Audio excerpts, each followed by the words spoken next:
Following WWE's mass releases 9 years ago back in April, we've seen many former stars debut or return on Impact and AEW, where they mostly take shots at mafia movie influences. But in the last month, some WWE talent have taken the decision into their own hands. Despite the company releasing 60 backstage and office staff last week, others wanted to decide their own destiny, with both Renee Young and Mauro Ranallo reportedly asking to leave in August. And according to the very reliable WrestleVotes on Twitter, we haven't seen the last of WWE talent choosing their own future. I can't reveal the name as that's just not smart business, but I can very confidently say that a certain WWE talent has decided not to re-sign with the company once their current deal expires. Assuming WrestleVotes meant to write re-sign there and not resign, as that would be an epically anticlimactic tweet. But who could it be? Who? Speculation mania has been running wild on the Twitter, with the top names coming out as Mustafa Ali, Adam Cole Bebe, and Cesaro. Who do you think will be leaving WWE once their contract expires? Let me know in the comments because I'll be replying to people from out of the hackers hacking suite because it's definitely Mustafa Ali. But while one star seems set on leaving, another is apparently set for big things in the company. It's time for the hits news segment of 2020. Who's WWE high on Backstage? Who's that Pokemon? It's Dominik Mysterio. They're apparently into Dominik Mysterio. Dominik has had a total of 6 matches in WWE since his debut at SummerSlam against Seth Rollins, but even in this short tenure, PW Insider is reporting WWE officials consider Dominik in the top 25% or one of the top 3 or 4 babyfaces on Raw, presumably following Drew McIntyre and Keith Lee. Because of his impressive matches so far, the report goes on to say that he will continue to be pushed, which is backed up by the new Day Of documentary surrounding this year's SummerSlam focusing on him, although Ricochet did get the same treatment for his Brock Lesnar squash at Saudi Arabia in February. So we'll see. In a good sign though, the documentary has a clip of Dominik returning to gorilla position after his Rollins match, where Vince McMahon himself congratulated Dom on a successful bout and gave him a hug. Social distancing, Vince! Very few people can get that kind of reaction whenever they're in the ring, no matter how long they've been in the business. So you should be very proud of yourself. That kind of reaction being the artificially pumped in Thunderdome crowd. Vince does know they're not really there, right? I give it 3 weeks. It's considerably better odds than WWE's Raw exclusive faction, Retribution, though, who've had more of their final lineup revealed. John Pollock is reporting WWE's internal roster list has Dominik Dijakovic, Mia Yim, Mercedes Martinez, Shane Thorne, and Dio Madden as the members of Retribution. Supporting this, Ryan Satin tweeted a picture from their invasion last night, which seems to show Dio Madden in a fairly ineffective mask. There's no word on who the other 30 people are, but let's dive into what else happened on last night's Raw in about 5 minutes. Thanks for your support on Patreon, Shield Maiden, the Zornice.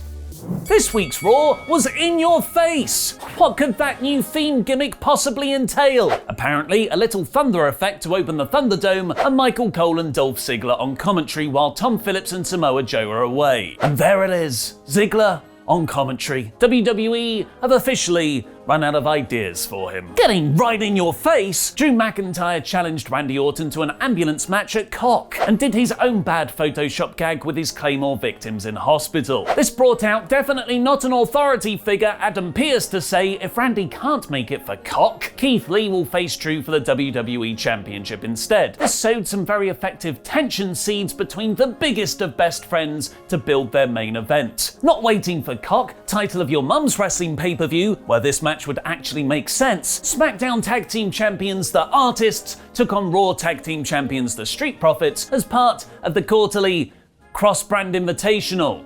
What are the rules? In a frantic tag that started with the final sequence and stayed there for 5 minutes. There were some fantastic spots, like Ford being powerbombed onto the barricade, and all the uppercuts from Cesaro, but ultimately this was just a throwaway 5-minute filler with no larger story. Cedric Alexander and Apollo Crews cut some fierce back and forth promos on each other. Apollo wasn't even smiling, for Cedric to win a grudge match clean against Ricochet, who sold the lumbar check with all the flips. The Hurt Business didn't have time to celebrate though, as Faction of Chaos Retribution ran their logo graphics on the Thunderdome and cut another generic promo. I think we've all been done with Retribution since, well, Retribution debuted, but this episode fantastically used them to build up the Hurt Business. MVP offered Pierce their services backstage, which paid off in an awesome way after the main event. Asuka and Mickie James had a really decent back and forth match for the Raw Women's title that was unfortunately cut short when the referee suddenly called Mickie submitting when she was actually reversing the Asuka lock into a pin. Going by Mick Foley's Twitter, James appears to have suffered a dislocated shoulder. She was rushed out as soon as the bell rang for Zelina Vega to announce her breakaway from Andrade and Angel Garza to be Asuka's next title challenger. Vega is a great personality, and it's cool she's getting to do more beyond her manager role. I'm just scared for Andrade and Garza's pushes now they're all split up. Speaking of being scared for people's pushes, Eric likely won't stand a chance, with Ivar currently out injured.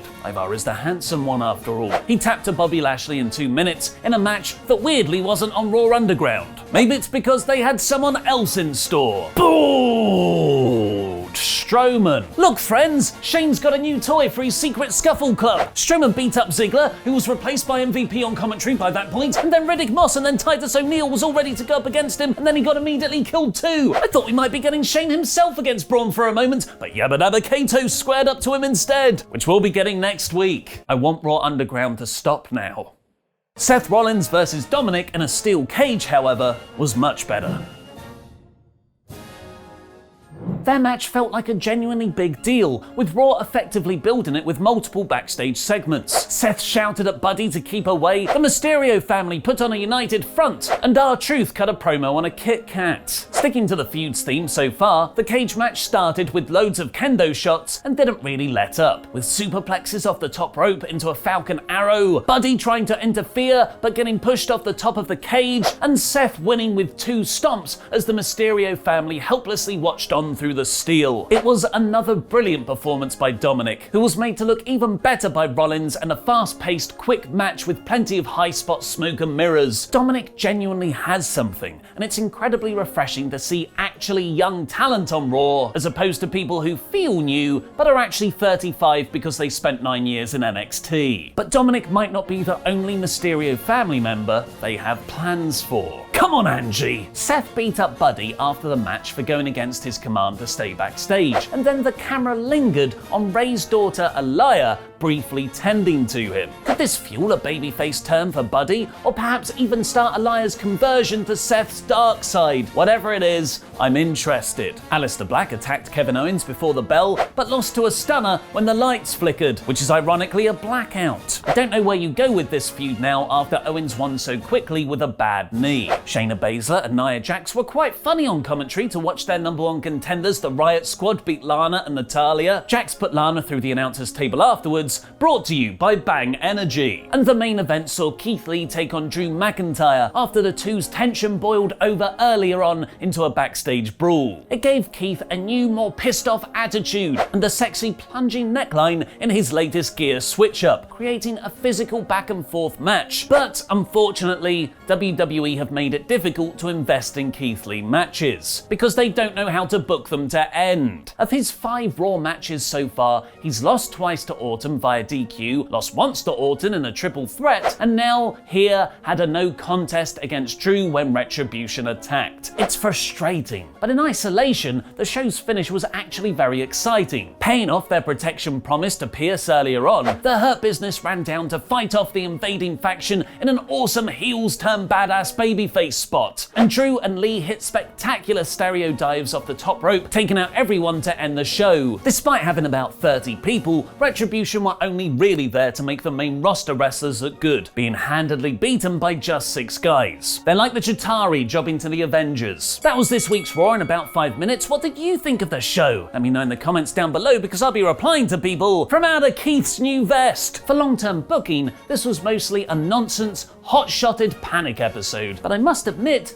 I was very sports entertained. The in-ring action was fast-paced and fun, the Hurt Business looked awesome, and Dominik continues to impress. You know what? Screw it! This week's Raw is 4 out of 5. What's the real reason behind a WWE firing? Click the video on the right to find out. And what are the 10 greatest heel turns in WWE history? Find out in Adam Blompier's brand new list by clicking the video below that. And set your reminder for our live-streamed Raw Review podcast with me and the debuting Mr. WrestleTalk today. What a guy he seems to be. I've been Mr. Davis. Jam that jam.